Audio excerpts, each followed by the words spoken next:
జై గణేశాయ నమః. అందరికీ నమస్కారం. ఆంధ్ర శబరిమల నుంచి మీ కుసుమంచి సత్య శ్రీనివాసరావు, ఆలయ వ్యవస్థాపకుడు. స్వామి శరణం.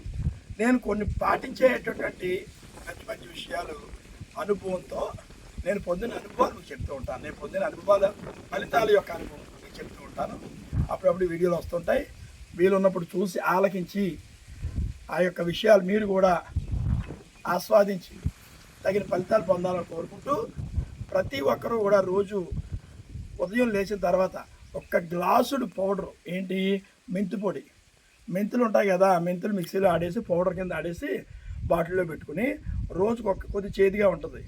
మరి మంచి చేసే పని ఎప్పుడు కూడా చేదుగానే ఉంటుంది. అయినప్పటికీ ఒక్క చెంచా పొడి మంచినీళ్ళలో కానీ మజ్జిగలో కానీ అలా కలుపుకోండి. అంత కష్టపడాల్సిన పని లేదు. ప్రతిరోజు మెంతు పొడి గాన ఒక్క చెంచాడు మంచినీళ్ళలోనో లేకపోతే మజ్జిగలోనో కలిపి గడవలా తాగేస్తే సరిపోద్ది. ఒక్క నిమిషాల కాళ్ళు ముసుగు తాగితే అలవాటుగా మారుతుంది. ఫస్ట్లో నేను తాగలేకపోయేవాడిని, అది లేకపోతే ఇప్పుడు ఉండలేకపోతున్నాను. ఎక్కడికి వెళ్ళినా కూడా బ్యాగ్లో పెట్టుకుంటున్నాను, అంత అలవాటు అయిపోయింది. దానివల్ల షుగర్ రాదు. షుగర్ వచ్చిన వాళ్ళు కంట్రోల్లో ఉంటుంది, షుగర్ తగ్గిస్తూ ఉంటుంది. అనేక ఫలితాలు ఉంటాయి, ఇంక చెప్తే చాలా ఫలితాలు ఉంటాయి. ప్రతి విషయంలోనూ అనేక ఫలితాలు ఉంటాయి.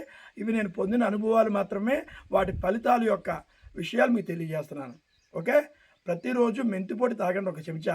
పిల్లలు పెద్దవాళ్ళు అందరూ తాగొచ్చు, అన్నంలో కూడా కలుపుకొని తినచ్చు.